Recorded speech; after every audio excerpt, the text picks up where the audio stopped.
Hello and welcome to episode 38. I haven't updated the titles actually. Let's just do that. 38, episode 38 of Kobe Alpha. So we're really kind of powering through these episodes at the moment. So this is a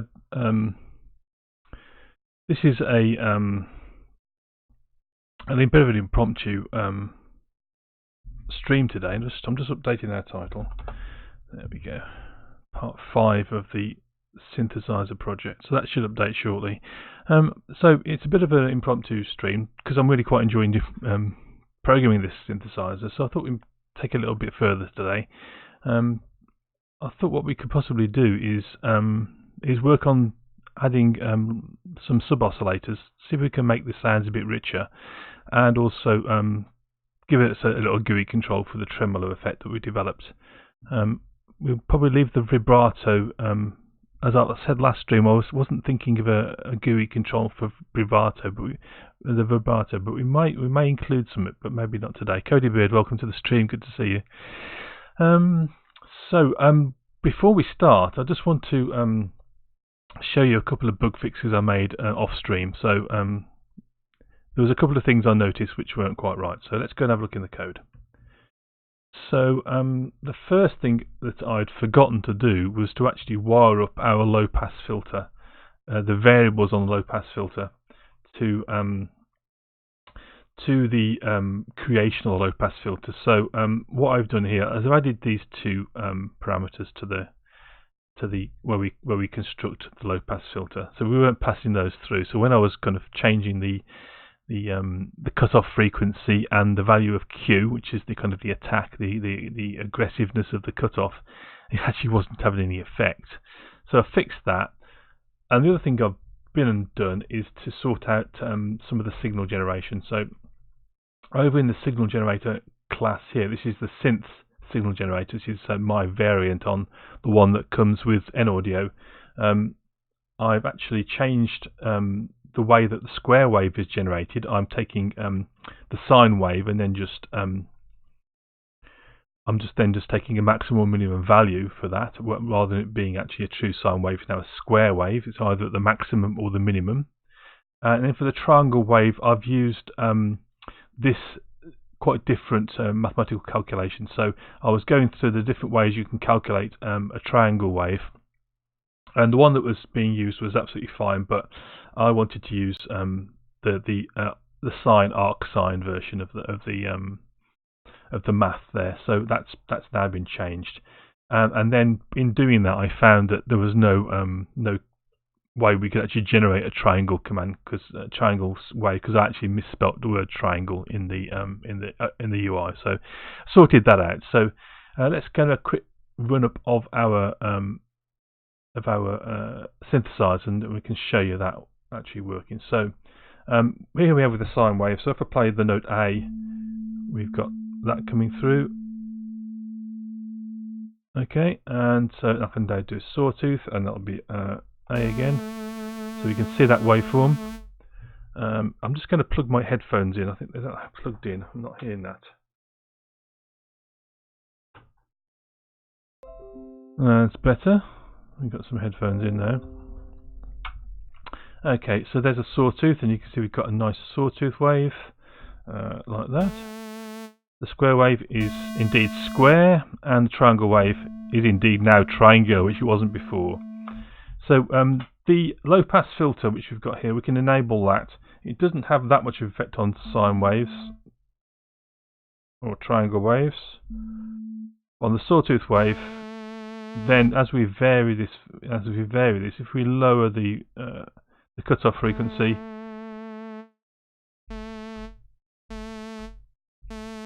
you can see now it has a much more profound effect of muting that sound and rounding over the sawtooth.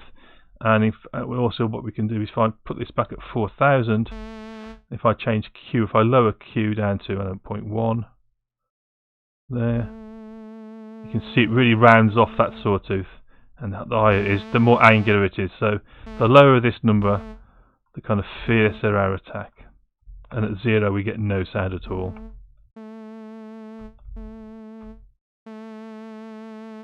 So we now got a fair amount of control over those values, which perhaps weren't and the clicking's also gone now. We had a fair amount of clicking on our sine wave, and we can obviously still do all the various octaves.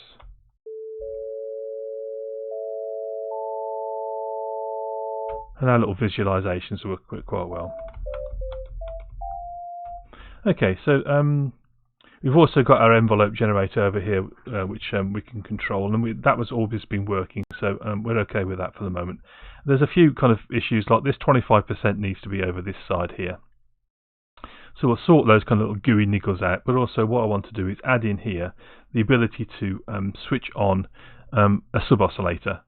And what the sub-oscillator is going to do, it's going to be mixed in with the same note you're playing, but it's going to be an octave lower, so hopefully it will kind of enrich the sound a bit. So let's just start off by doing that bit of GUI work and see how far we get with the rest of it. Okay, so if we go to our XAML window, oops, where have we gone? Have I closed it by mistake? There we go. Here's our XAML. Why is that not docked? How strange. How very, very strange. Why has that happened? Let's close that and open it up again. There we go. Okay. So the first thing I'm going to sort out, I noticed that label for the volume control was all over the place. Let's go and have a look at that. So the volume label is in grid row 2, column 3. Should have been column 2 in fact. So now it's there, isn't it? That's not quite right. So it is that's in the right column, but I think it needs to be left justified. So let's bring it over to the left. And now it looks okay, so it's in the right position. So let's save that. Okay. That's tidied up. So let's have our our sub oscillator. So let's see where we can put that. Let's put that in this row here, so we can have sub oscillator over here. So let's set the controls up for that. So there's the waveform selector, ADSR. Is the low pass filter. Okay, so let's have another label in there which says sub oscillator. So sub oscillator.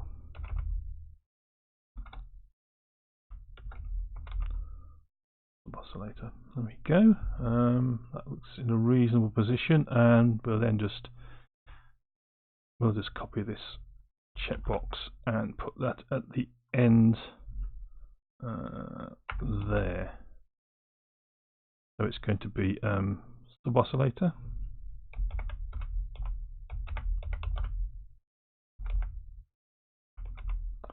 And we're going to we need to create some more events here.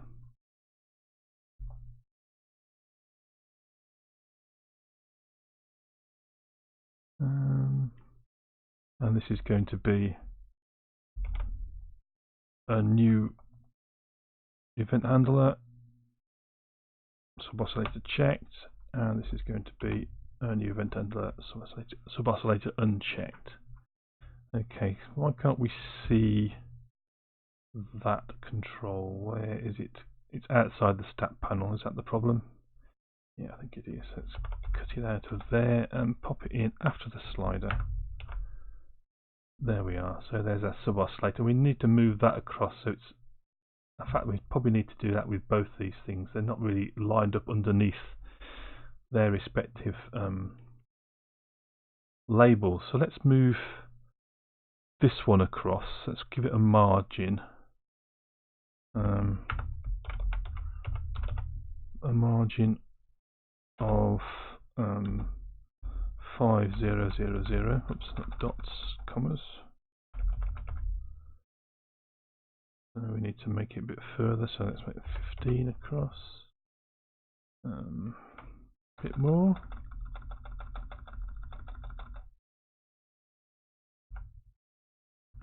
20, that's better. So we need to move these sliders back now. So the margin here is, let's change that to 58. And that pretty much lines up under those labels now, and the sub oscillator can now just be margined across. So margin, I don't know, 15,000. Probably not quite 15, is it 12? I think that looks okay. So that's our sub oscillator enable checkbox. Yeah, it looks okay. Okay, so we've got that. Starting to get the hang of basic XAML stuff. Obviously, there's an awful lot more to learn about WPF GUIs. Very much an amateur, scratching the surface of this, but we'll get there eventually. So we should have some new events pop down in here. Let's just pinch this code here. And we'll just change this to enable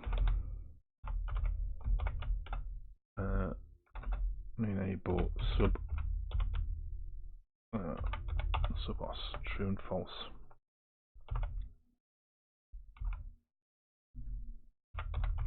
And we need to create that property. I did notice something else here. I've got octave selector, and that's not right, so I'll just call selector, because this is actually our waveform selector, not an octave selector. And we need to create these enable sub oscillator properties over on the main view model. So let's just go and do that. And we can just copy this property here.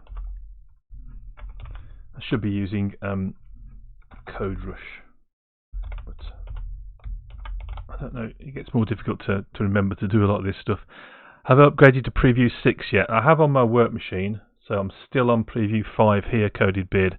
But yeah, we're going to do that after the stream. I didn't want to do it actually before the stream, because you never can tell.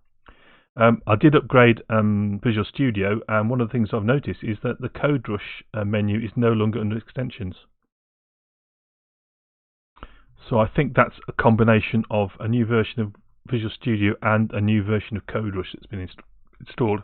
So that's good. It's back where it belongs on top menu, not hidden away anymore.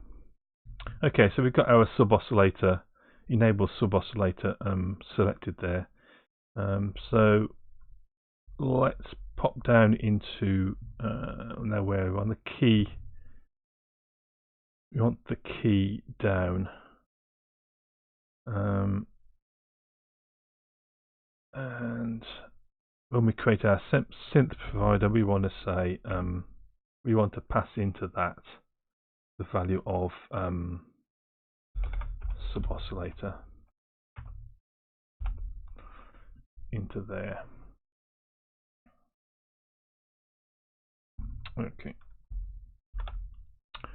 So on our synth wave provider, we need the same value. So we're going to need a boolean over here, a property. We'll put it right at the top here. We'll say it's going to be a boolean. Let's use Code Rush to do that. There we go. So there's our enable sub oscillator value, and down here we can default that to false, even though we don't really need to do that. We'll actually be explicit and do it. Okay, so we've got the basic features we need now. All we need to do is actually pass in whether we have a sub oscillator or not. So we need the same kind of value in here in our synth signal generator. Let's go and create that as well. So we got our low frequency gain, blah, blah. So it's a boolean, and it's going to be called the same thing. There we go. Enable sub oscillator. We don't need low pass filter up here. So invalid initializer member declarator. So this is going to be enable Sub Oscillator. There we go. Okay, so what is a sub oscillator, you're probably asking? Well, a sub oscillator is basically going to be, we're going to add in another waveform. Retail, welcome, good to see you. So Cody B, you see it broke some of your layouts in WinForms when you upgraded to Preview 6. Yeah, so I'm always a bit wary about doing things. I'm always a bit wary about doing things like just before a stream, things like upgrading OBS or these interminable graphics card driver updates I seem to get. So retail, wait, how does what work? How does that work? Sorry, say again. Ask me. Tell me. Ask me again. What doesn't work? What you wonder what's going to work?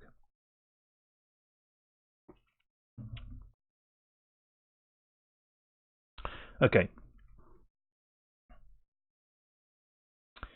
So if we've got a sub oscillator, we need to let's work on the sub oscillator only for the sine wave at the moment. Basically, what we need is a sub oscillator that runs at half the frequency, so it's going to be an octave lower.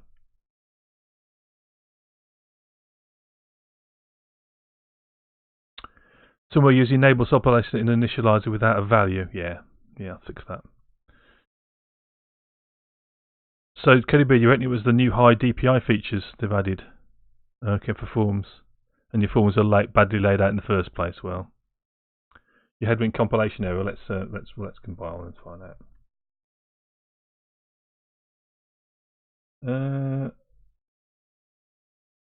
What have we got here? It's interesting. Invalid initial. Oh, there we go. It's that, isn't it? As you quite rightly said.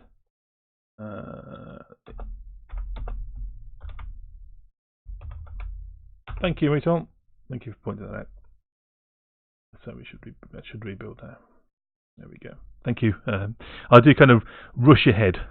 So yeah. No, it's not a language feature that you don't know about. It's just me missing. It's just my mind going ahead of my typing, really. So yeah, absolutely right. Okay.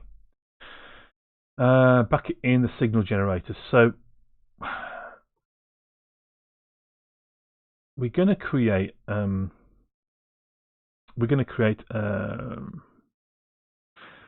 this an octave lower. So the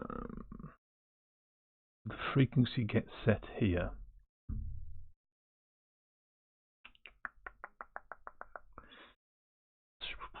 Okay, the frequency gets set there.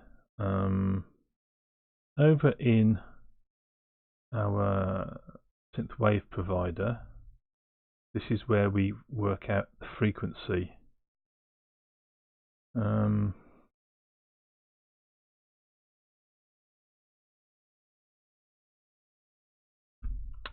Okay, so it's got to be an octave lower. So it's got to be if it's played at a base frequency. So in the case of the note A, it'll be instead of 110, it'll be 55, which is very low. In the case of A3, it'll be 110. In the case of A4, it'll be 220. So it's half the frequency.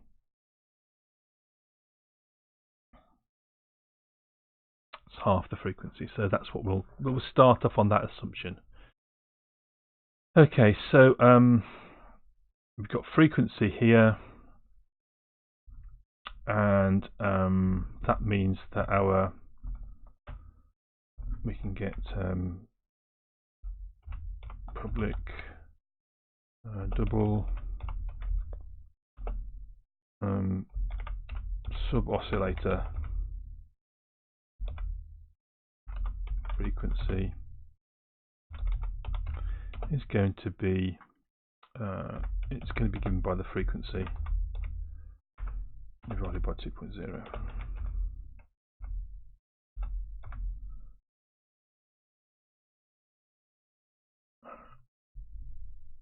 Okay, we'll see what that gives us.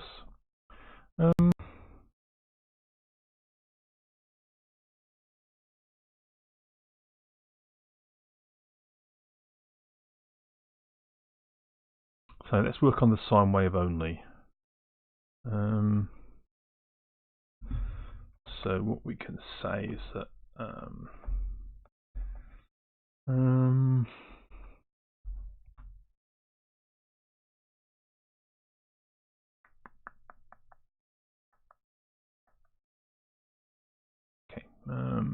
just trying to think the best way of doing that.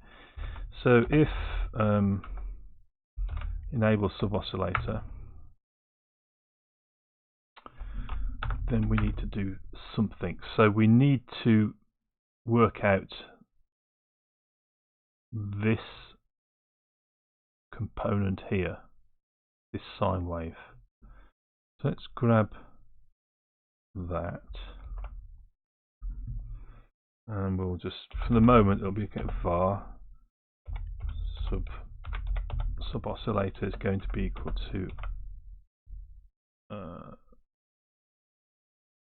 let's pop this value into here, and this is going to be the sub oscillator frequency.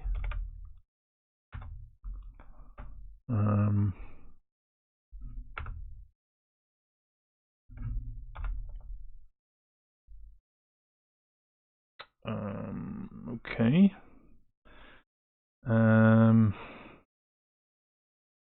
What else?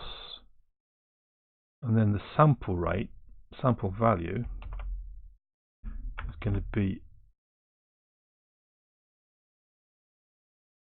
that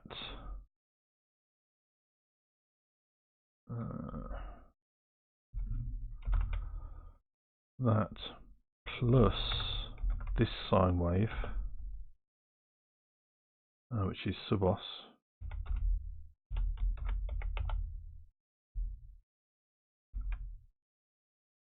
But it needs to have a gain against it, doesn't it? So we don't want it to be the full gain. So let's multiply.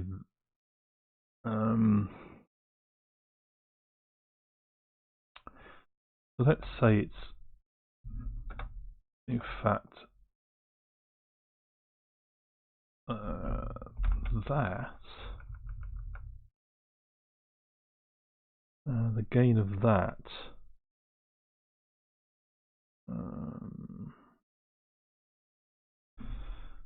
What's the, well, let's just have a play around, and then we'll say it's going to be just some fraction of the gain. So we'll say, I don't know, 0.5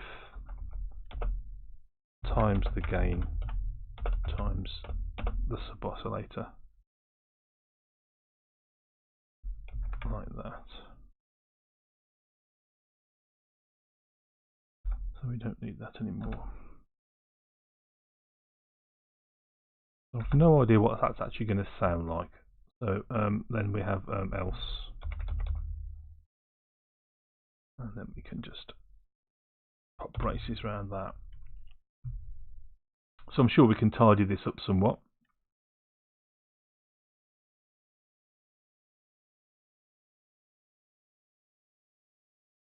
So this is a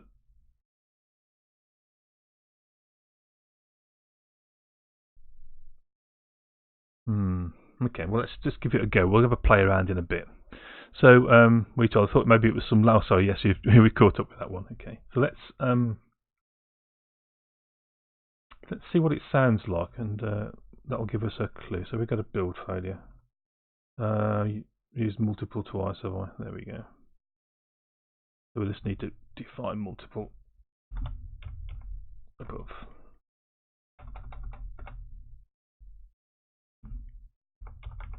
Okay. And we can do something with tidying a lot of this stuff up, because it looks a bit messy, that bit of code, but let's get it, see what it sounds like. Rebuild that. Okay.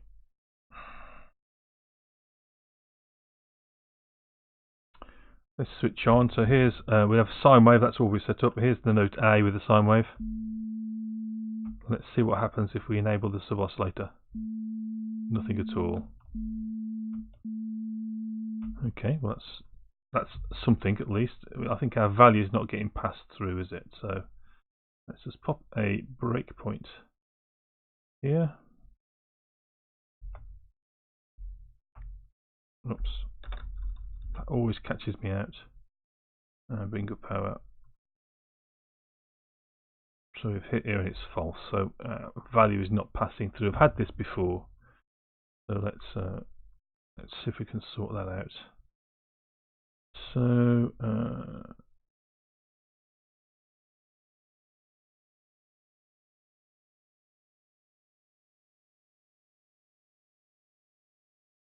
I guess we could just pass the sub oscillator through, couldn't we? So rather than setting it up like we are. So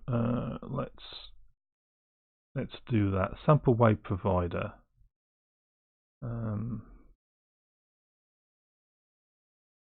We've got the enable sub oscillator there.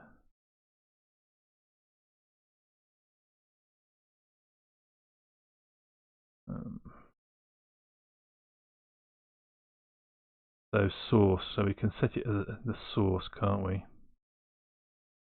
Our source is there, so rather than doing it there, let's do it up here. Enable sub oscillator. Let's expand that into a property with a backing field, and here we can say source enable sub oscillator equals the value. Okay. So let's see what difference that makes. Let's just go and check I didn't break anything here. We'll pop our breakpoint in at this point again. See what happens this time.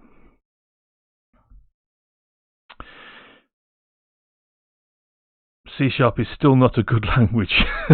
We tell, yes, people have lots of obviously opinions on language, so I don't mind.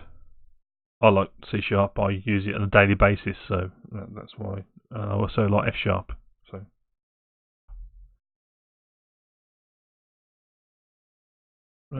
through an exception, so it was null. We haven't got an initial value. Is that why it's causing us a problem?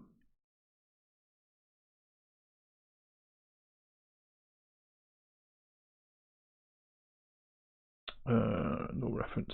Why is that a null reference? So the source is null at that point, is it? Okay.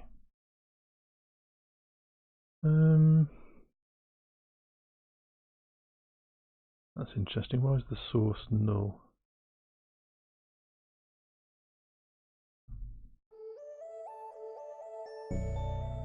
Fatman Leg, thank you very much for the host.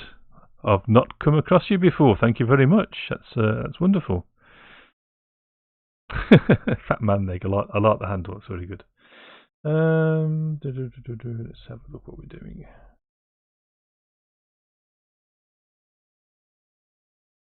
So we created our envelope generator there.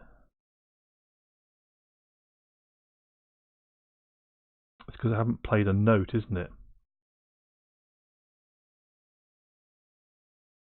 And I'll click that on.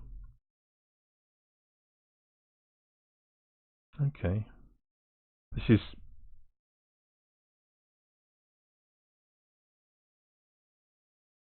so let's just protect that for now with a source. So only going to be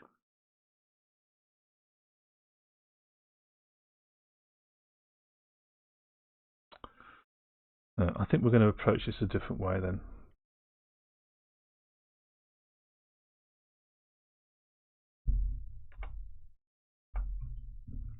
Let's just make that back into a expression, but into an automatic property. Okay, So let's pass this value in when we create. So we'll pass in enable.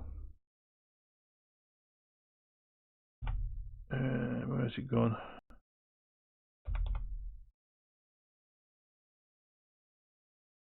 Not there. Yeah.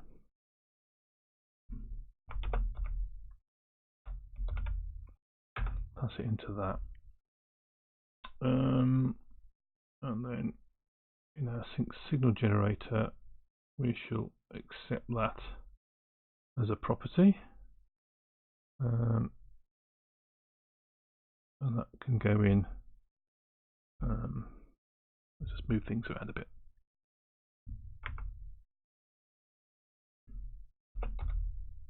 It's going to be enable Sub Oscillator, and once again we can kind of fiddle with this kind of stuff at some point. And that's going to be equal to that.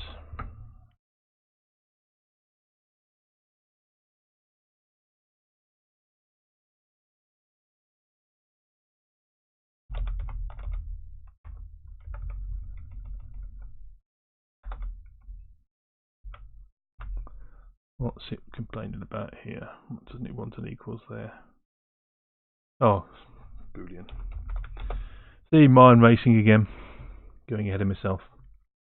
Let's see if that makes any difference.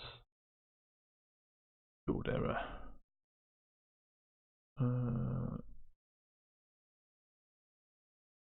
Oh, okay. We'll just move those variables around a bit. Over here. Where are we? Where are we? Here.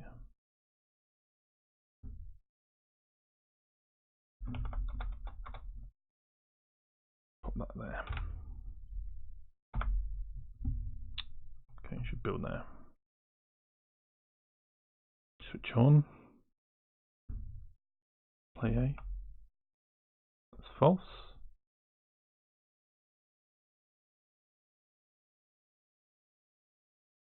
Continue. Okay, let's switch on the Sub Oscillator.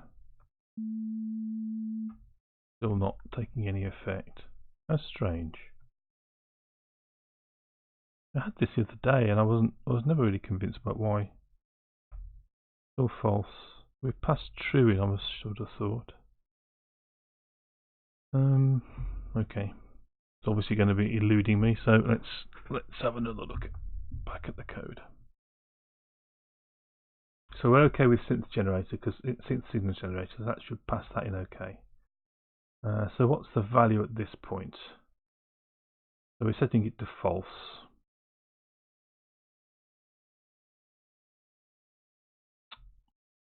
There.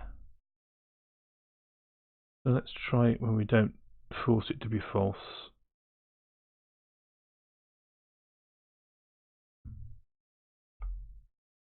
It's still false.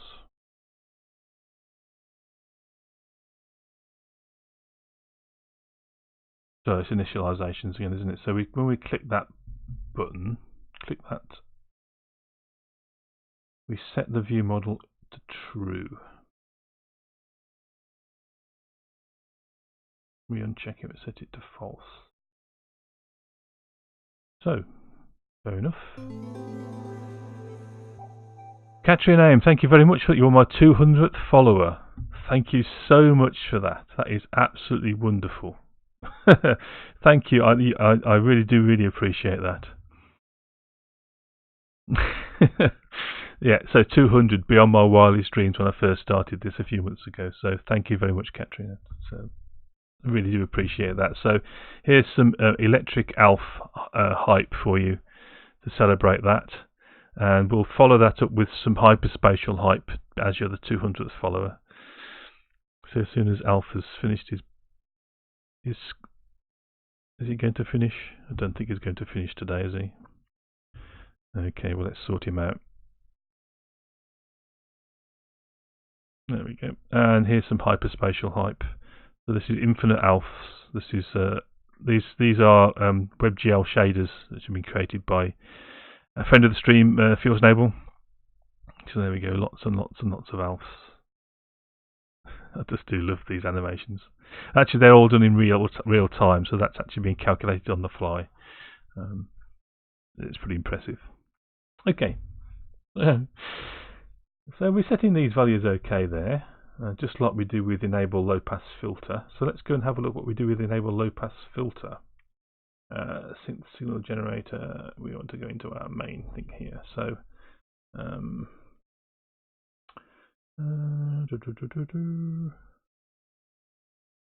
so for our low pass filter, the frequency and the gain are set there, just like this. And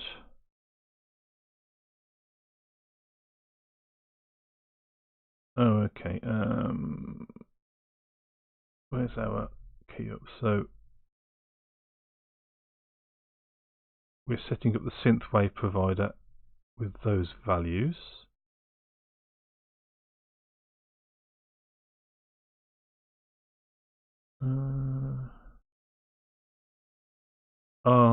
Okay, yeah, okay.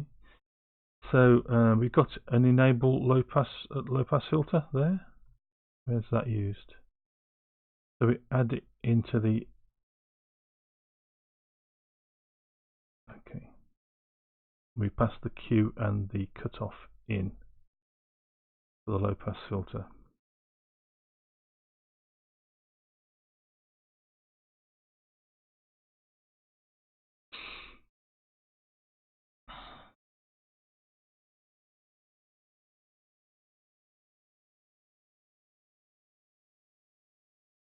And it's because, well, let's just see if the whole concept works first. Let's pass true in. Get rid of that. So if it doesn't actually give us a decent sound, there's not an awful lot of point pursuing it too far. So here's a, let's enable the low pass filter. Oh, not the oscillator. So it's not doing anything, is it? Okay, well, this wasn't quite what I anticipated. Pop our breakpoint in there. Oops, keep doing that.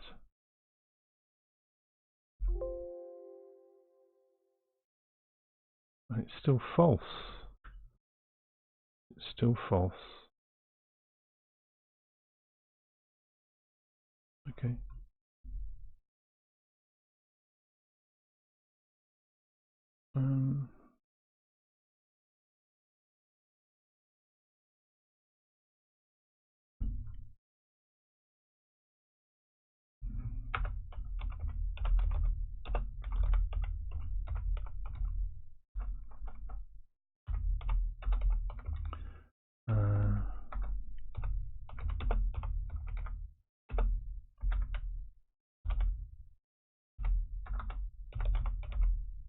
Enable Sub Oscillator.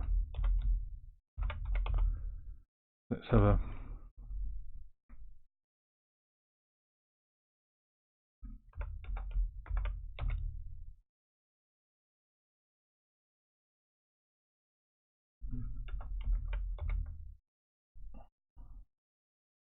whatever comes in.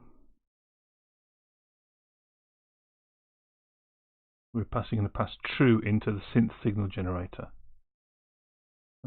Synth signal generator is called from here, and we're going to pass true in.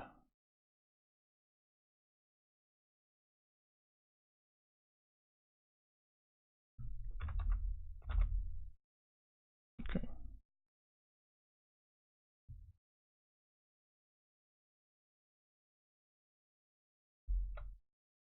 True this time. So now we've got those two waves in there.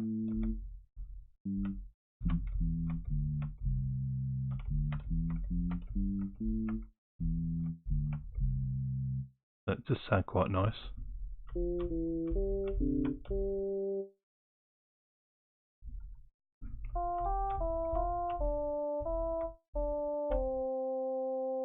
Okay, it's worthwhile pursuing then. Let's get the rest of it wired up properly. It sounds okay. So that is, when passed directly in, that's working fine. So let's go over to our, so here we're passing the value true in. So that's source.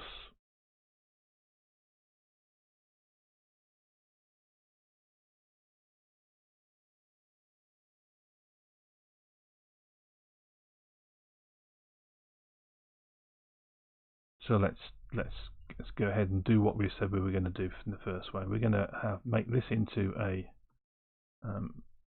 property with a backing field, and then we're going to say that if source not equal to null, then we're going to set the source dot, and we haven't got it yet, we'll recreate it. Enable the boss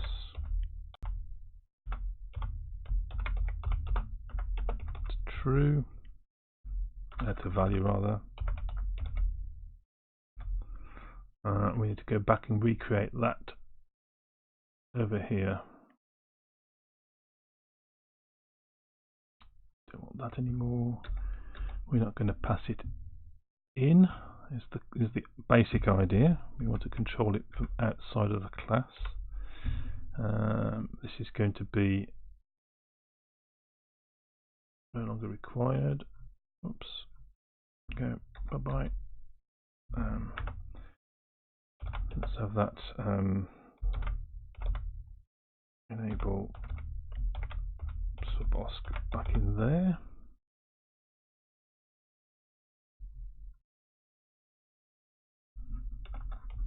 And have it there. And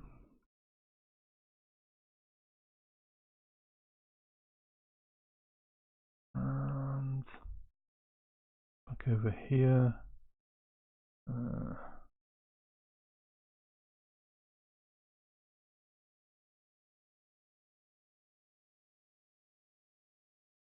We'll leave that true. I think I had it. We were passing true in at some point, weren't we? Where's that piece? Must be in the synthwave provider. Should have an error in here somewhere. There it is. That's no longer needs to pass in true. We should pick that up. Let's try again. It's funny how on stream you get all these kind of funny little things that happen.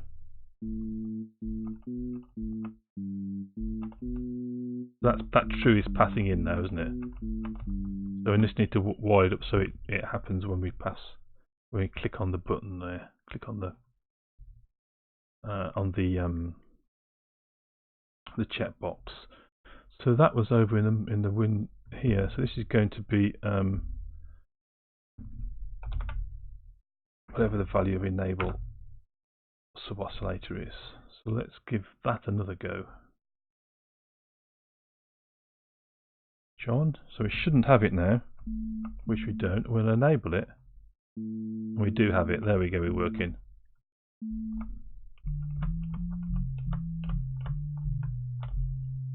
That's very like a church organ in some ways.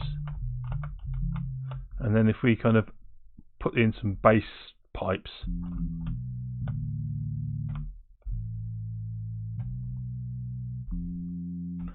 so that seems sounding actually quite good.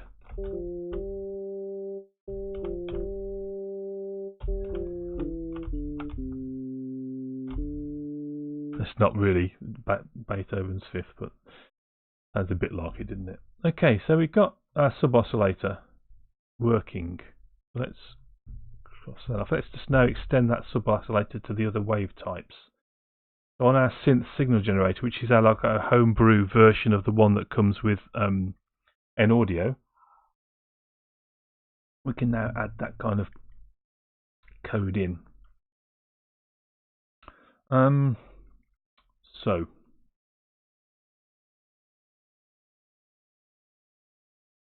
this is going to be very, very similar, isn't it? So what's the value of having it in anything other than a anything other than a sine wave. Might be interested in a sawtooth, I suppose. Let's try that. And it might be interesting in a triangle wave. I'm not sure about in a square wave though. Let's try next with a sawtooth wave. Let's just do a very similar piece of code, shall we?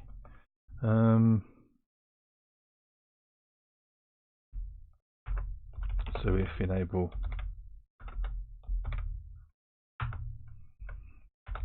then we're going to do something else. We're going to do that.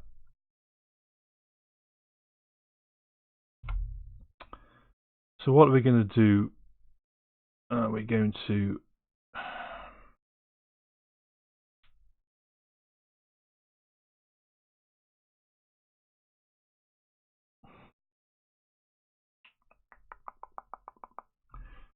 so here's our multiple for an ordinary sound. So that the sub oscillator multiple, we call it, is going to be just that, in fact, isn't it?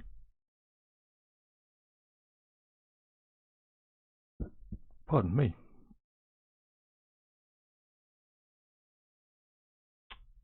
In which case the sample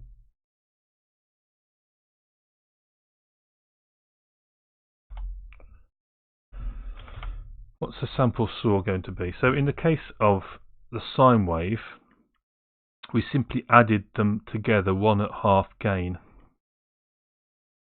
So gain times that plus half of gain times the sub-oscillator frequency, sub-oscillator sine wave. So it's not quite so clear what we do here, is it really? If you're stable, you should generate the wave using SIMD support in .NET Core for some extra performance. It's a good idea. Yeah, we could have a play with things like that, I suppose. I'm not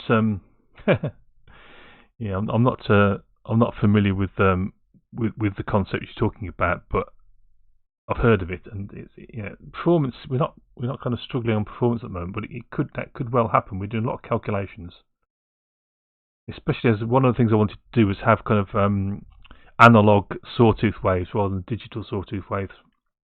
Obviously, they end up digital, but to calculate them by adding, I don't know, 50 lots of sine waves together to kind of build up the sawtooth wave. I think I might try that at some point, just to see if there's any difference in the sound. We probably won't be able to detect the difference in the sound. So Sub says it allows you to compute multiple samples in a single operation, so that would be really quite fun to do.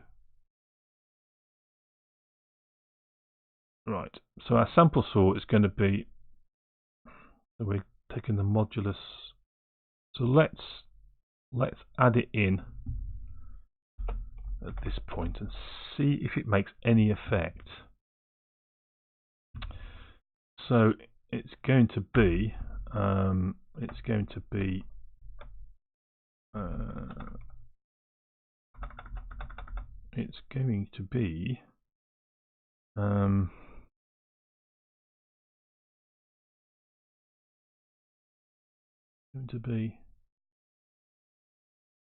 this lot again, isn't it?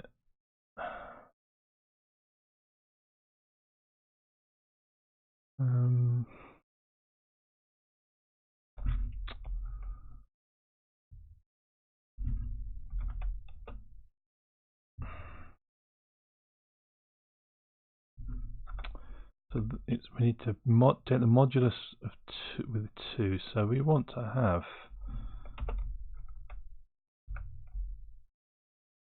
add in basically this again.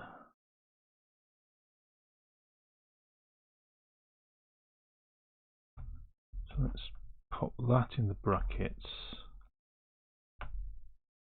Let's drop that to the next line. This is going to be the sub-oscillator multiple.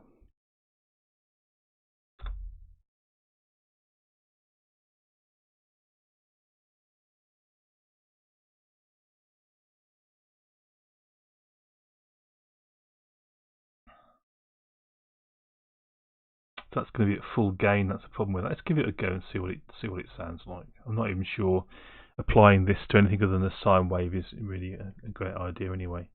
Enable the sub oscillator. So that's on the sine wave, we get it. So on the sawtooth wave,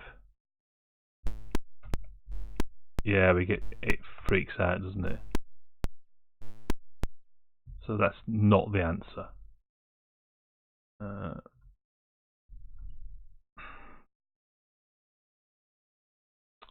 You know, I think I'm just going to say that we're not going to do it on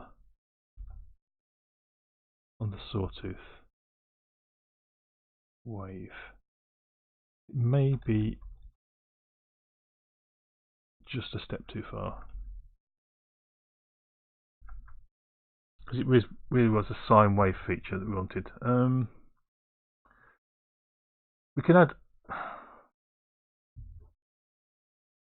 No, it's interesting.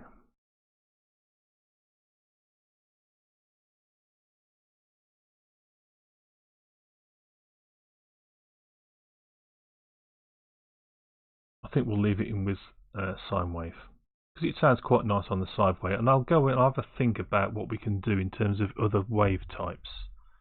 Let's just kind of refresh our memory of how it sounds. So we enable that on the sawtooth. Obviously, I think sine wave.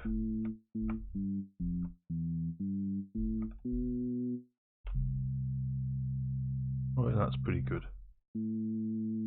We've got the vibrato going as well. You see, we've got two peaks there. If we switch this off, we only get the one, the fundamental. That's the note A.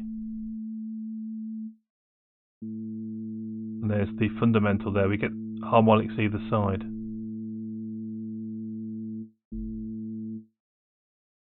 Put a low pass filter in there. It shouldn't have any real effect.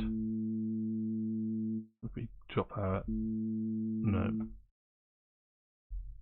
at 0 we cut all signal out.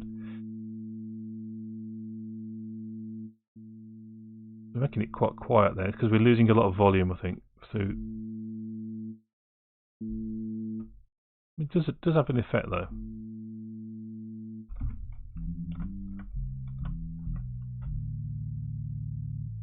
Yeah.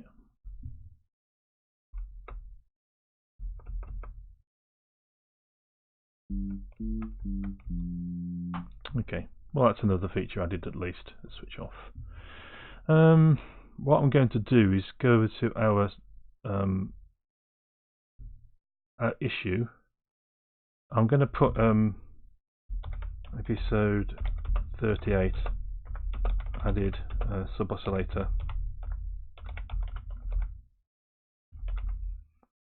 to sine wave.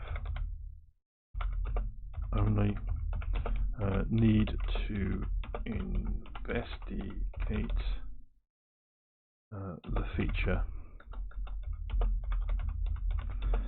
for the other wave types, other waveforms. I think triangle wave it might be suitable for. So fuel stable.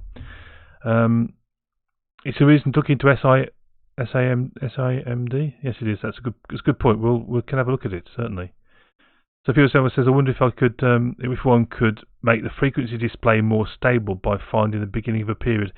Yeah, it's great when it's you play the note A. It's a lovely kind of standing wave there, but otherwise it moves around. So it would be nice if it didn't move. But that's something we can kind of. At the moment, I just love the fact we can see the shape of the waves. So it's not really a big thing. We've added a comment to that issue, and if anyone's interested in in contributing to the project, there are a few issues open here. I think Link Slumps was looking at perhaps adding the graphic equalizer, but there's some effects here. These are mathematically quite complicated, so maybe not ideal unless you're particularly mathematically inclined and want to investigate the algorithms for producing delays using feedback and the phase shifter. The phase shifter is the thing we're going to tackle next. We'll do that on Monday. because I think I've worked out some of the maths for that. It can get quite complicated, the mathematics. And the book I've got, which is a book called Echo Should Be Easy. It's not. It is a time shift, but it uses it's basically a circular buffer and feedback. So you have to mix in the wet and dry signals. It's not quite. It sounds like it should be fairly simple, but mathematically it turns out to be a little bit tricky. Luckily, I have found an algorithm on the internet for doing it, and so it should be possible. press the buttons longer. So it doesn't echo. The echo would be say 4 or 5 repeats of the note, but in decreasing amplitude, fading away into the distance. So it'd be quite a nice effect. And it's not going to be something we're going to use all the time as an effect, but it's pretty classic synthesizer effect. So we want to have echo or delay, as it's called, and we want to have the sub oscillators and things like that. I think I'd like to be able to turn vibrato off. We've got vibrato working all the time at the moment. So let's have a look at that. And then we want to do the tremolo controls. But let's have a look at vibrato. Currently, we've got vibrato working automatically all the time. So let's have a look over here. Where's the vibrato being fed in? That's in the low frequency oscillators.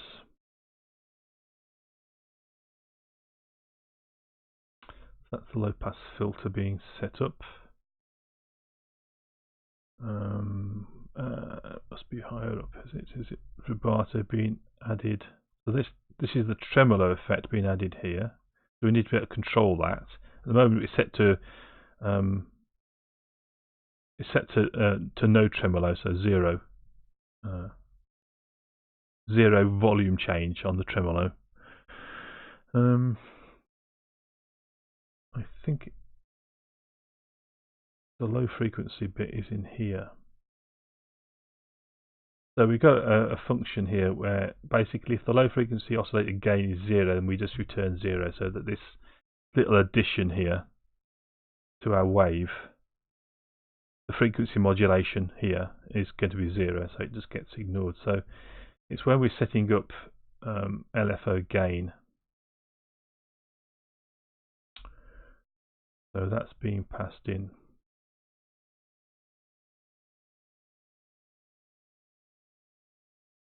Being passed in on the constructor, and that must be happening in the synth wave provider.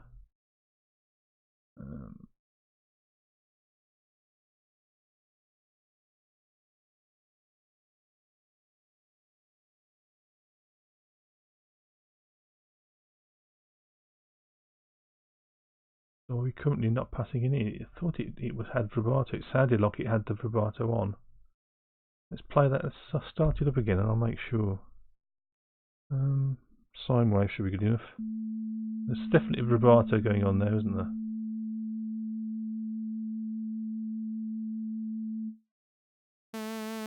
Yeah.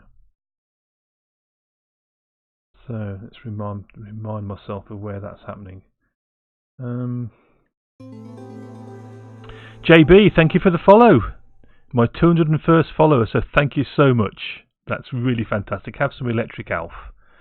This is a WebGL shader which we use to celebrate every new follow. So thank you so much for that follow. That's really appreciated. I appreciate every follow. 105%, yeah, so 100.5% of the goal. Yeah, so we'll just increase the goal again in a minute. So, catch your name.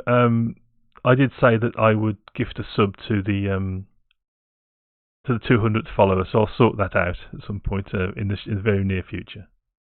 So thank you very much for that.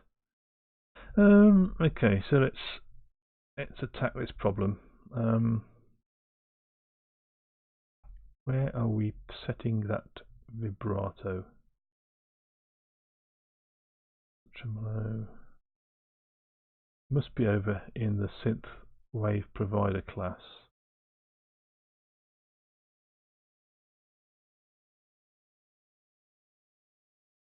So we're not passing anything in there, so that would tend to indicate that it isn't, that the vibrato is 0. So let's just check that. Let's pop a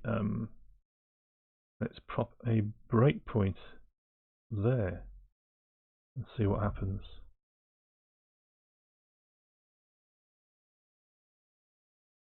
Just press the note A, and it's 0.2. So I thought it was coming in from somewhere. So we're setting it in here. We're actually defaulting it somewhere in here.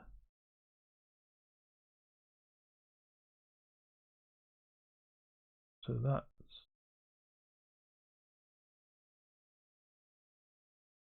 we must be setting it in must be setting it somewhere, mustn't we? We must be setting it up in the main window, I'd have thought.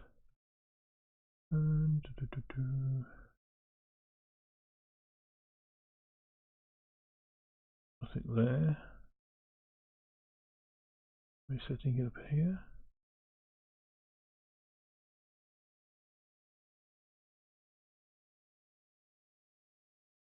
Wow, I can't see where we're getting that value from.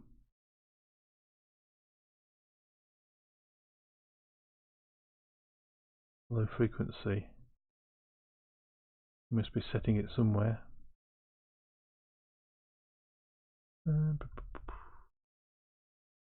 Okay, well, let's do a search. I've lost it again.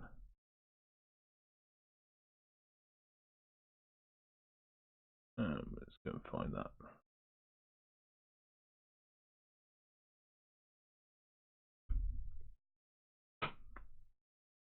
So I'm setting it there. Look.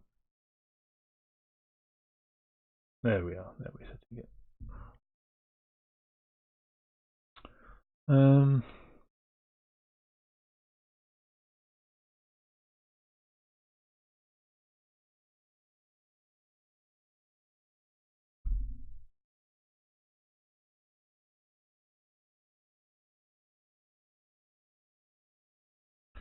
Let's have another value here. There, vibrato.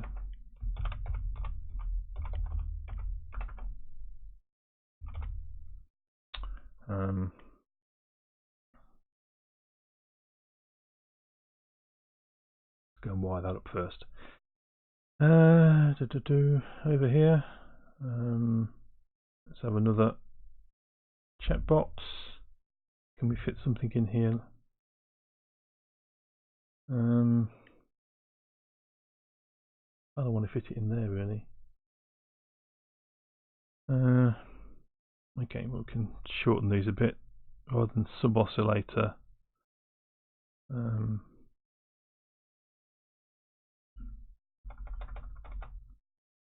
Sub Os, and let's have another label after that.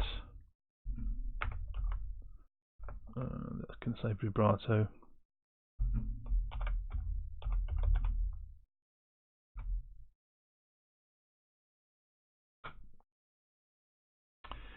And can have another checkbox under there. Call that vibrato. We can move it along a little bit. 15,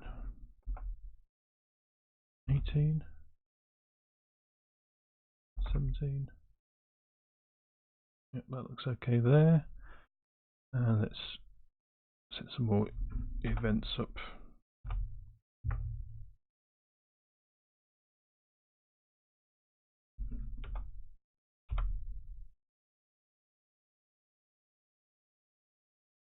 Auto unchecked. Okay. Over to our main window here. We can once again just pinch this code.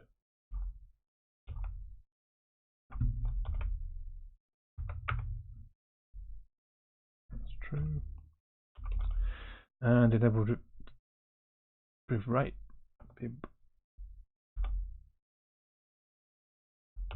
Fix a spelling mistake, eh? That'll be over in our main model, view model over here, vibrato. Okay.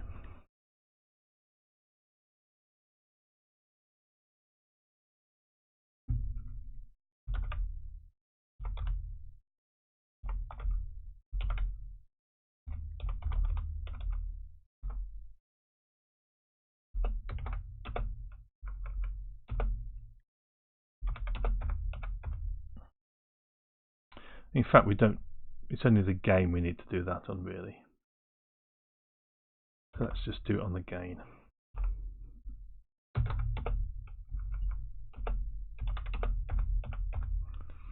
We don't need to do it on that. That can just be set to 5. We're not going to have that being variable at the moment, but we will eventually want to be able to vary the frequency. Link Slumps, welcome.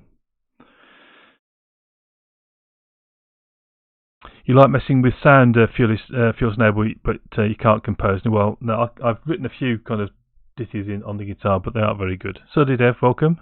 Good to see you. Link Slumps, good to see you again. Okay, so that should take care of being able to switch on and off the vibrato, shouldn't it? Let's give that a go. So we're just kind of fiddling around the edges of our application at the moment. Let's say A again. That's pure. And there's a vibrato. We can definitely see the vibrato happening. That's frequency modulation going on there, as opposed to tremolo, which is volume or amplitude modulation. So we want to do our tremolo control next. So let's do that. So on the tremolo,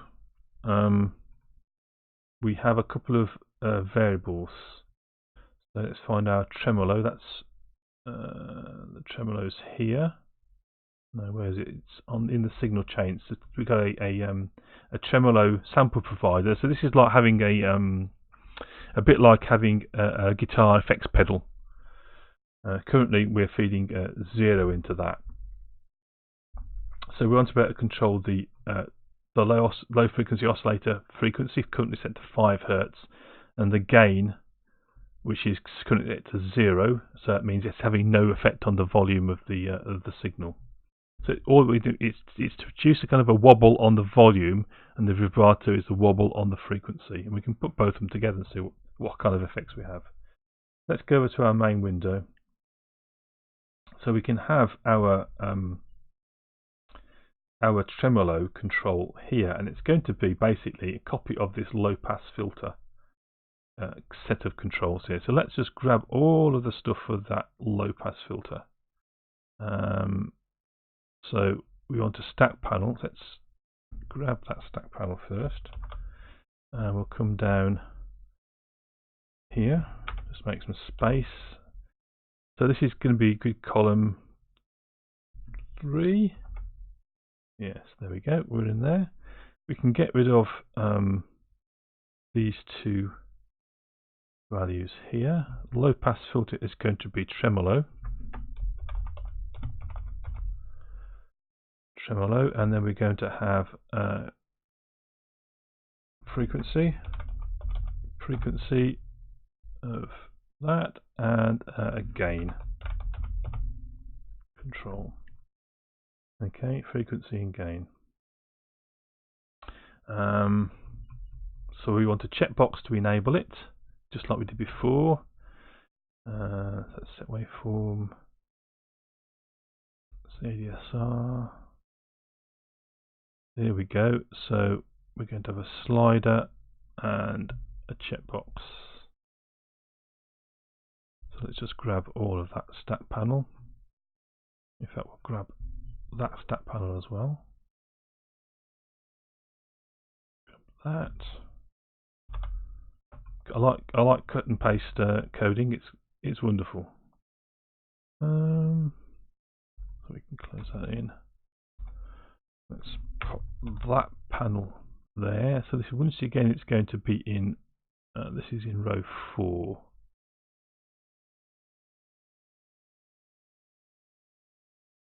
Row 5, column 3. And we're going to have vibrato.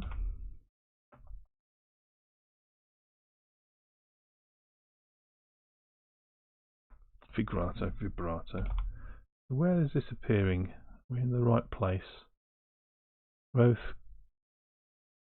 3, row 5, which should be here.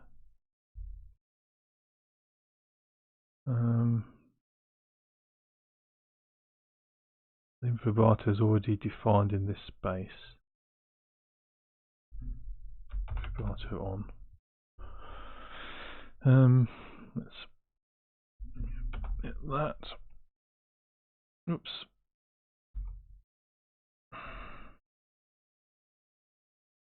Oh, I've done something weird there. Let's get rid of that. Put it back how it was. Okay, there we go.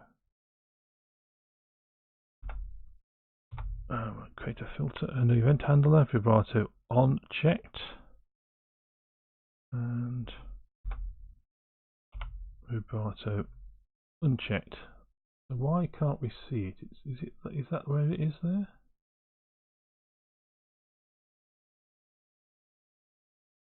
Invalid markup. Okay. It's because of this sub oscillator stuff down here.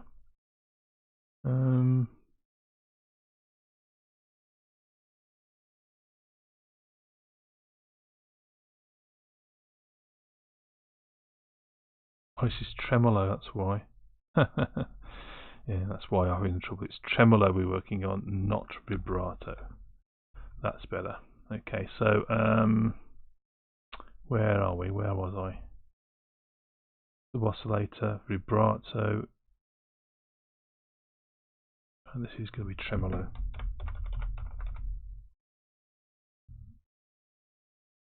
And we want a new event arc there. Tremolo checked. That's better. Okay, so that's sitting quite nicely underneath there. We need to move these sliders across. So this frequency, this is going to be bound to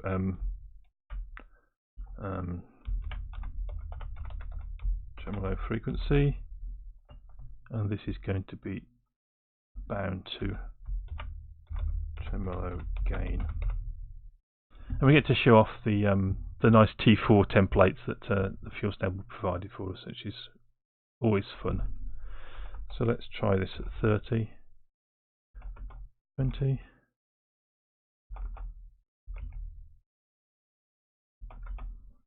15, 12, 12. That's okay, and we need to move this one across a little bit, so 15, 17, yeah. Okay, so the tremolo frequency, we're going to go from 1 Hertz to 10 Hertz. So this is how often in a second it's going to vary the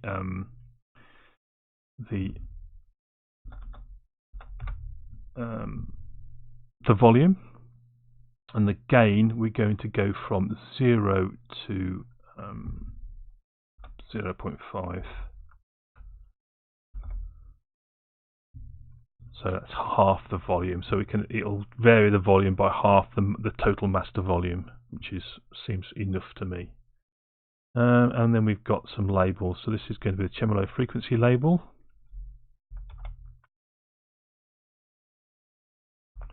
And this is going to be the Tremolo Gain label. I've got to remember these names. Let's just save that. Let's just pop over to the main window XAML.cs, because we've got some unwanted values here.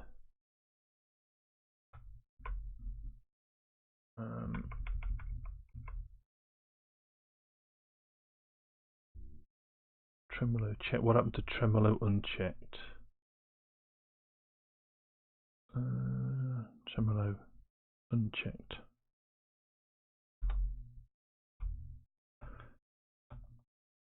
Tremolo unchecked. There we go.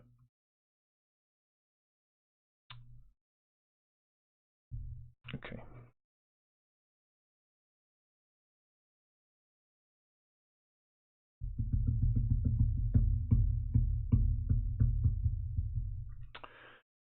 trying to think exactly what that needs to do. Well, let's just generate our view model. So we're going to go over to the T4 template. Let's just make sure that's saved. Go over the T4 template, and we've got some more properties to add in there. So we've got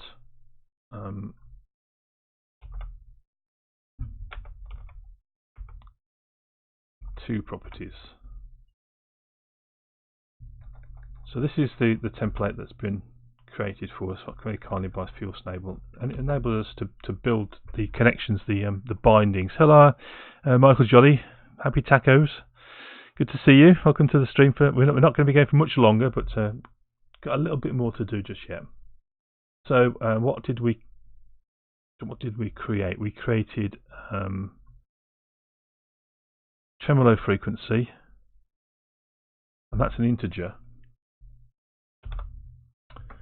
So Tremolo Frequency, which can be this one as an int, and then it was Tremolo int, Tremolo Frequency label. So let's just line things up nicely.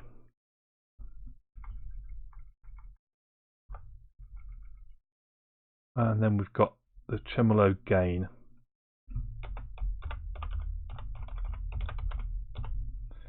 which will be a float, and the Tremolo gain label.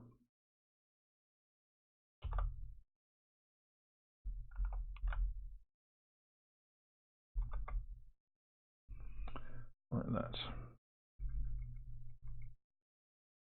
Okay, so let's save that. We should be prompted to generate the new view model. We should see the view model suddenly be ticked here, and it is. So we've created a new view model. So it's a partial class.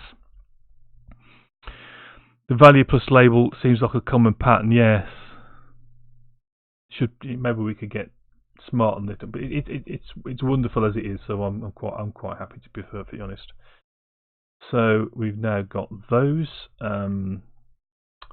Let's have a look over in our main view model. So this is the other part of the other partial class, the file which makes up that generated version, and we have some changed values here. So we need to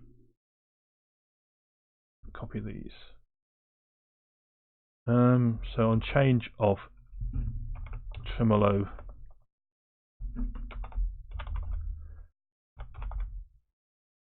frequency, which is the change of an int, the previous and current value of int. Then our Tremolo frequency label,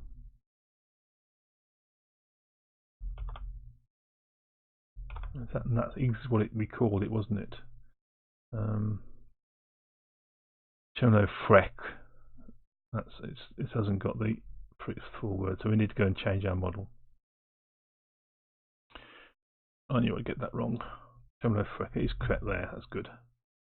So over here we can change this to Tremolo Frec, and that's simply going to be value. So that's going to be Tremolo Frec.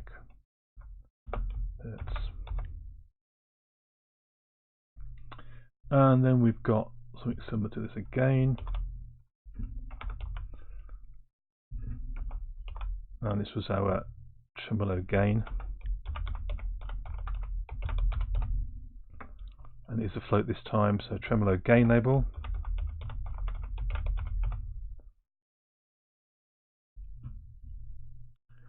So Fuel Snable says, I believe VS support suggestion partial overloads by typing partial and control space. Not sure. Okay.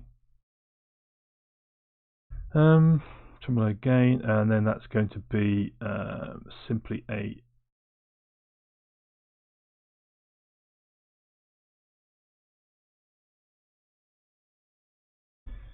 probably can just divide it by 10, can't we? So that's going to be the Tremolo gain. We can always fiddle with that.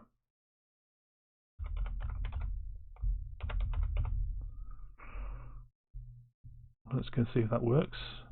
Just the GUI part of it for now. Oops. Misspelt tremolo.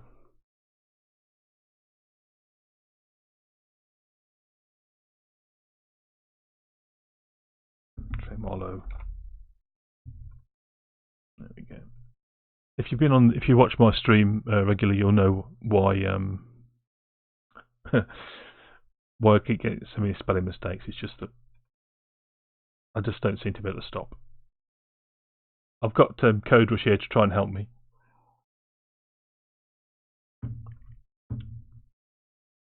So our labels are over there, look, amusingly. So I didn't move the labels across. So that's in the main window. So the labels were down here, and they should be in column 3. So the labels there and there. So they need to be moved. So this label here needs to go a long way across. So the margin was 115. So that's 70.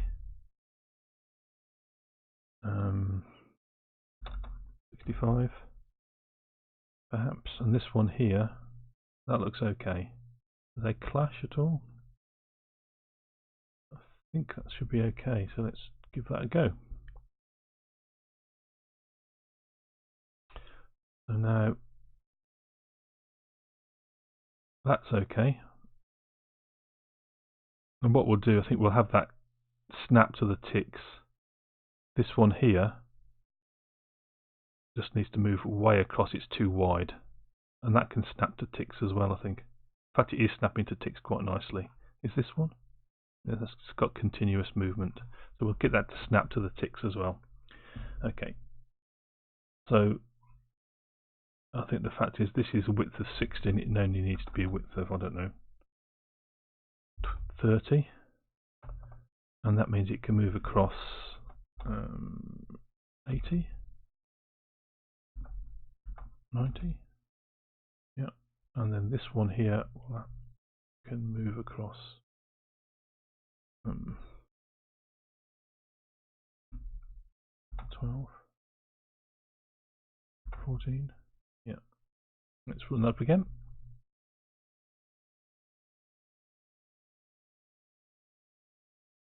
So the Z is missing off there, so we need to fix that.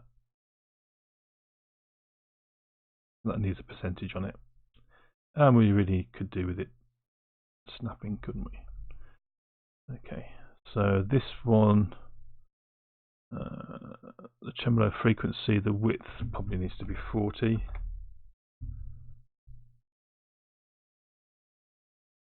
And on the sliders, tick placement, is there a snap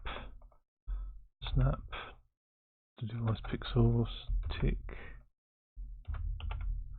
frequency ticks.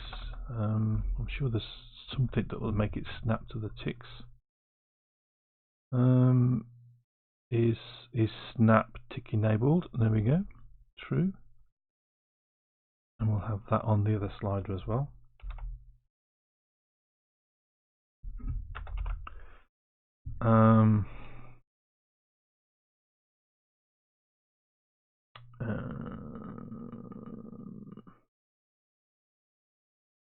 Let's have a look.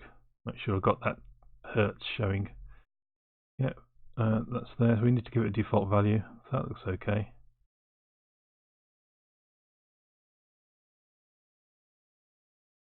Where's the gain? Look, a rotary knob really for these southern sliders. I think they look nice. So Fuel Stable. So Weasel was asking about why partial functions exist, and Fuel Stable has replied, partial functions can be used a bit like a virtual method. Allows extension points to the generated codes. Yes, I think all these partial methods and partial classes are all about generated code, aren't they, really? So this has got a minimum of 1, so we need to set a minimum on there. It comes out 1 Hertz, and that 0 is correct. That needs a percentage sign against after it. Okay, let's go over to the code that does that label. Over here, and that was going to be percent, and we want to have default values. Some of these things. So here's our defaults. Our tremolo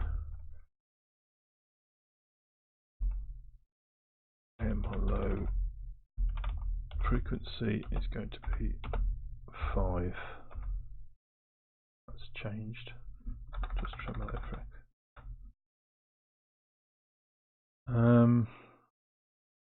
Okay.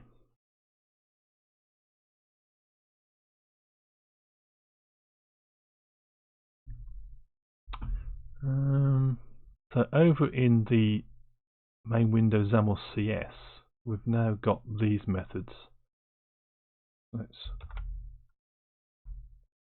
copy those across. So this is going to be tremolo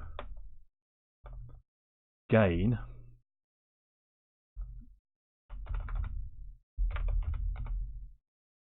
And we'll set that to be 0.2 as the default.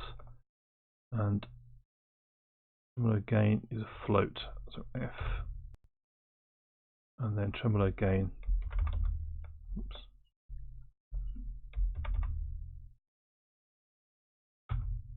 And that's going to be 0.0.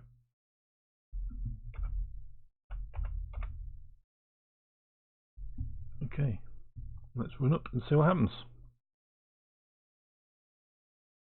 Okay, switch on.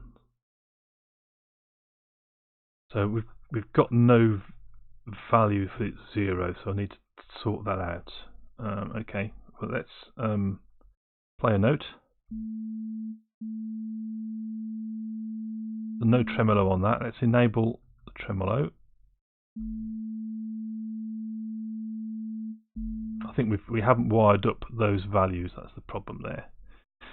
Okay, once again in the main view model, I think I've hard coded them here. So we want tremolo frequency here, and tremolo gain.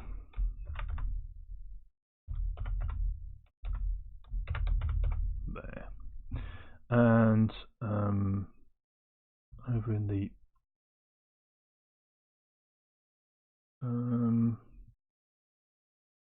over where was it in the labels? They're down here, I think. Tremolo gain label.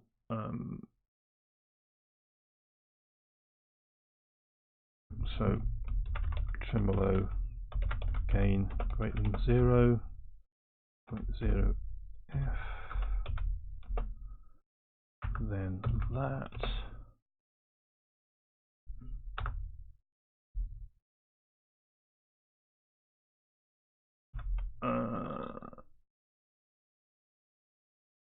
So we want this to be just multiplied by 100, don't we? And not.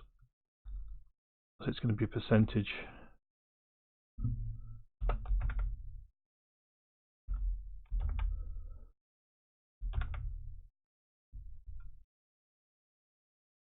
Yeah.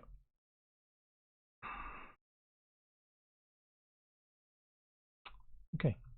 Let's go. Oops.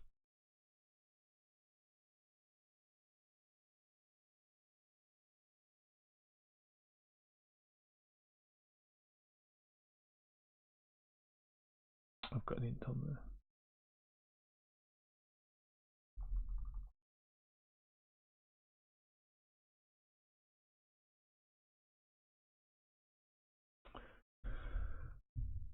Oh, still planning. Cannot be a plot method type, method group, and float.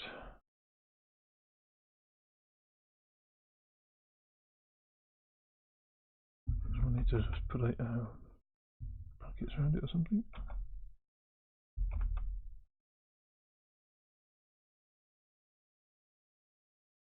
Yeah. The greater than operator. Oh, it's changed. That's why. That's what needs to be. That.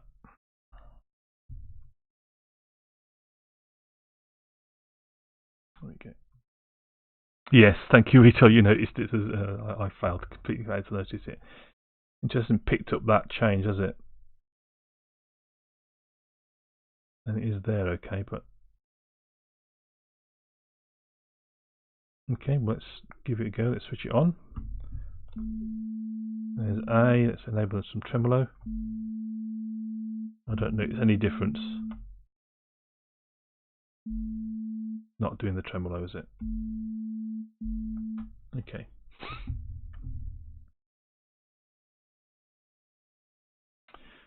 It's because I've already created the tremolo effect.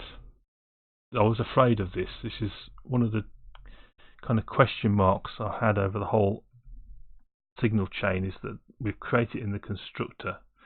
So we need to be able to we created it with initial tremolos. So what we're going to need to be able to do is to update it. So let's do that. Where's the tremolo changed? So that's here. I wonder why it didn't. Okay, then we'll say if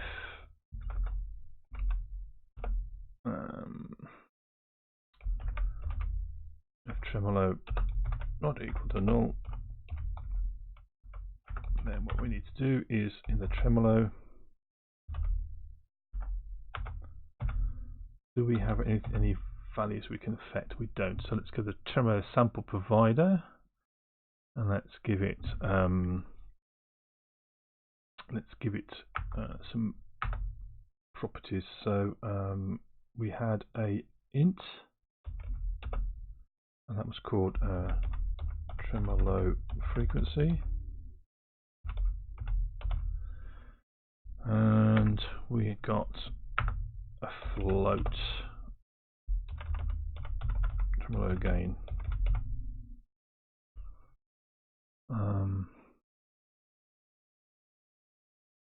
Actually, they're called low frequency, weren't they? Let's change them to a low frequency. LFO frequency and LFO gain. Just to be consistent, LFO gain, and then we'll set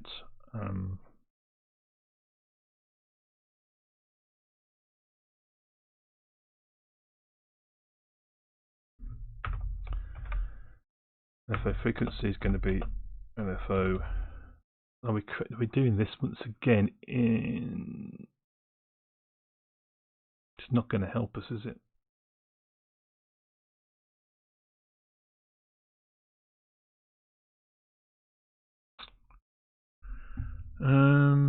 Because we need to recreate the. Okay, so we need to recreate the signal generator. So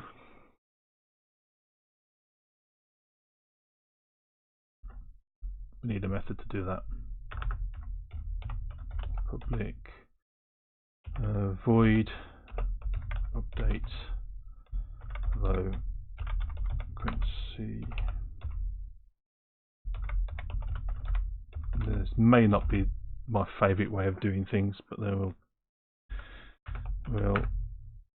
we'll give it a go.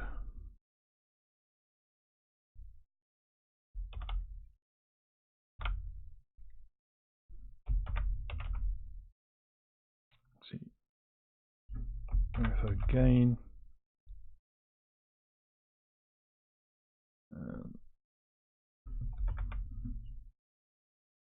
Like that. What's wrong with LFO? Read-only field, so we're going to make that not read-only, and then we can pull that out. We can say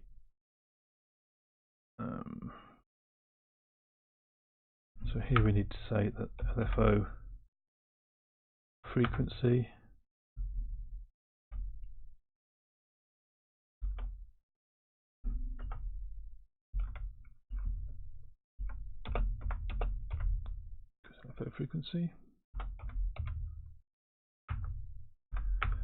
LFO gain is equal to the LFO gain, and then we can just put in a call to update the frequency oscillator there. And then over in our window here, we set the tremolo dot low frequency oscillator.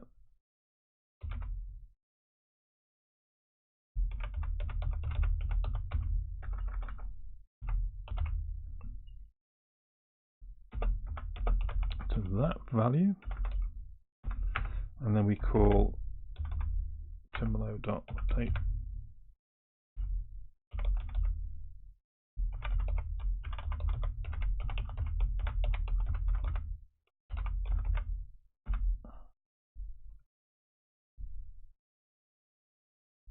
value, not value type. We can do the same over here.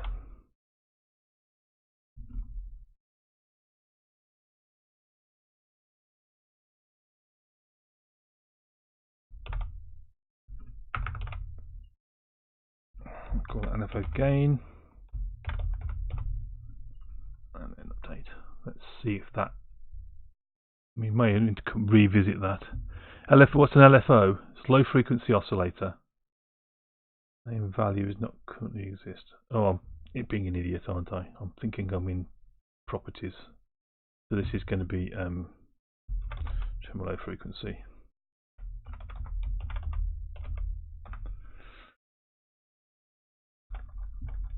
And this is going to be tremolo gain.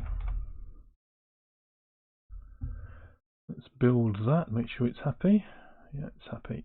Yeah, so low frequency oscillator. So what the point of a low frequency oscillator is to very subtly change characteristics of your wave. So when we're doing vibrato, the low frequency oscillators providing very subtle frequency modulation. So it's changing the frequency of our waveform very slightly.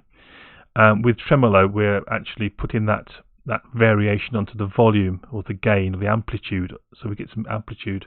It's going up and down the amplitude by a very subtle amount to give us the kind of the vibrato or the tremolo effect.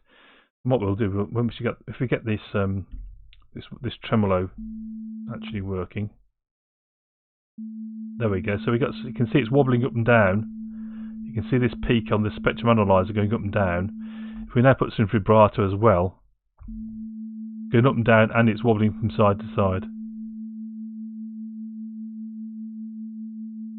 The vibrato effect currently is fixed, but we can change this so we can increase the frequency of the volume change, and we can make it more pronounced. We probably need to drop this down to 5 Hz. Seems to be a good way. We can make the volume wobble a lot more.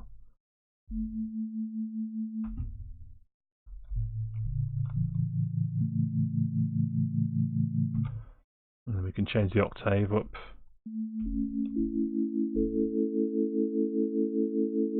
And that's your tremolo, and then you compare that to your vibrato. It's a very similar kind of effect, but it's subtly different and gives us a bit more kind of variety in the notes we can produce. So I don't know what if we put vibrato on a triangle wave.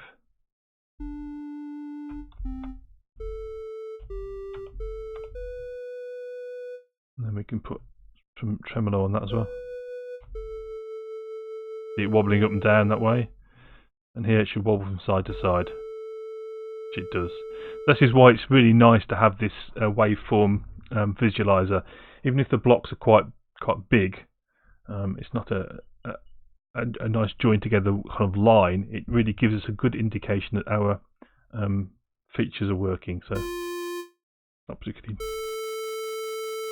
So when we've got the square wave or the Sawtooth wave, there's lots of harmonics. So that's why we can start bringing our low pass filter in to change the sound.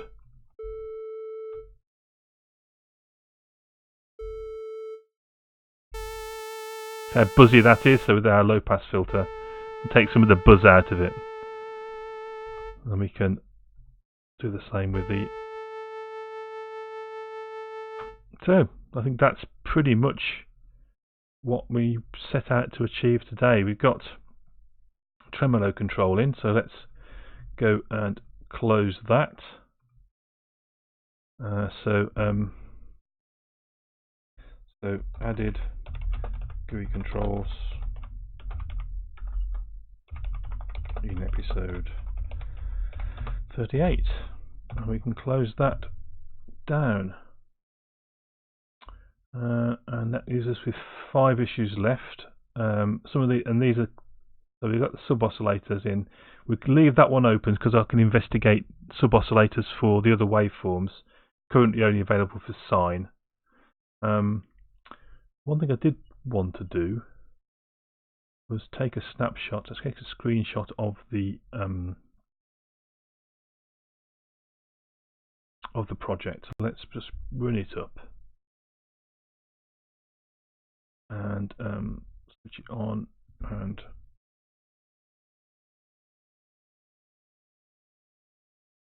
let's see if we can get a nice screenshot of that. Just so, oops, of course it's not what I wanted to do. Continue. Did we die? We died. Okay. I need to click off the screen. I need to click down here and then do Shift Windows S. No, Control Window S. Shift Window S. Right. There we go. And I can get a screenshot of this.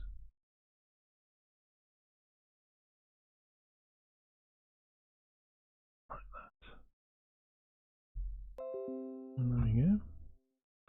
And I'll save that away to a file.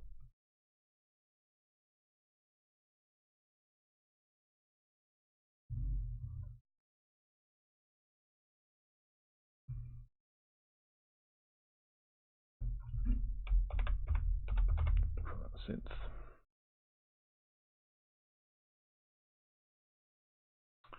Okay, then we can go to our GitHub. We can edit this.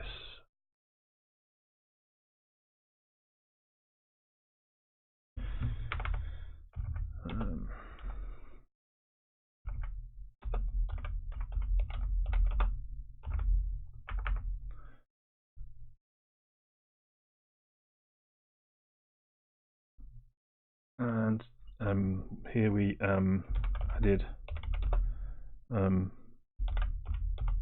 Sub Oscillator for Sine Wave and GUI controls for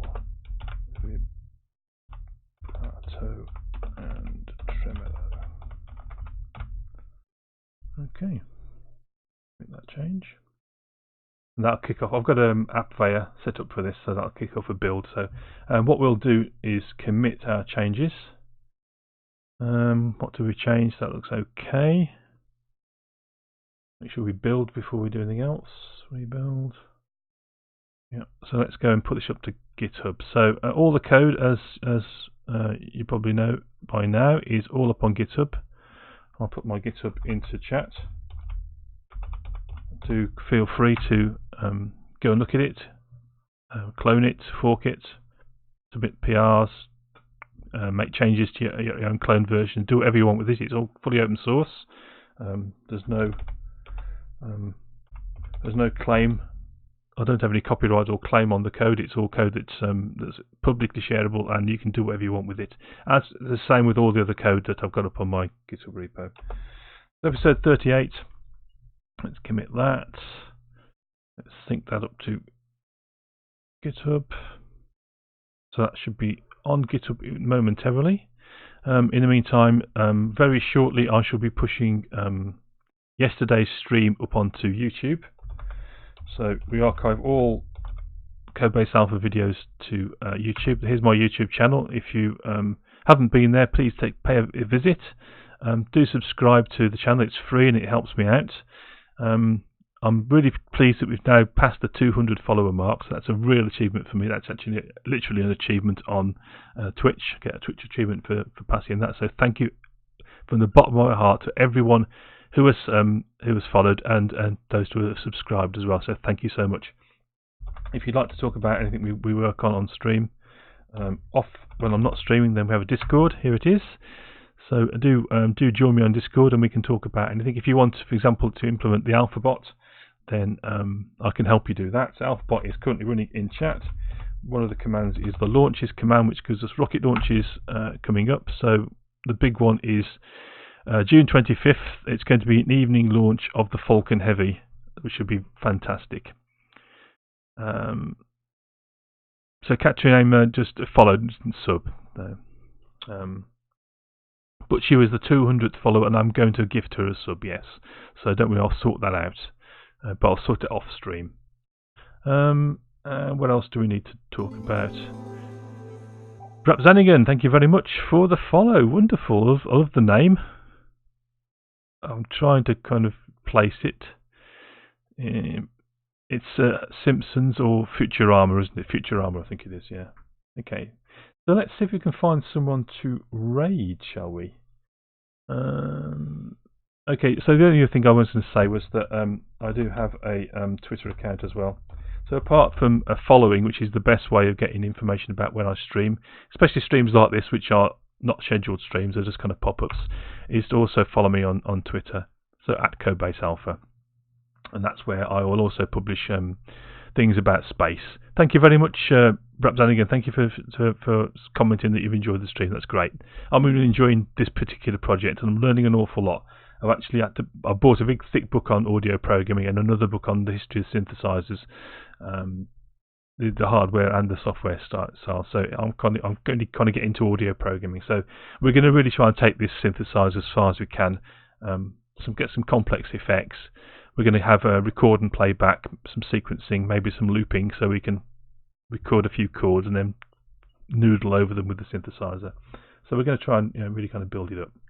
So let's see if we can find someone who we want to raid.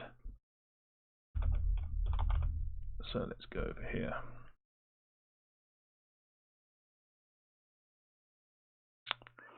So is the Michael Jolly actually streaming at the moment? We've got Nick Larson. Let's go and raid Nick, assuming he is actually streaming.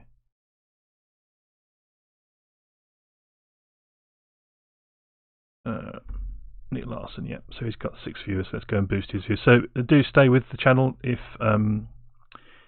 you want to join me and view Nick Larson's stream. Otherwise, thank you so much for joining me on this impromptu stream. It's been great having you all, and I'll see you again on Monday, 9 o'clock in the evening UK time, 8 o'clock UTC. And I'll see you then. Take care, everybody, and do stay watching for the raid, and spam chat with emotes when we raid across. We're going across now.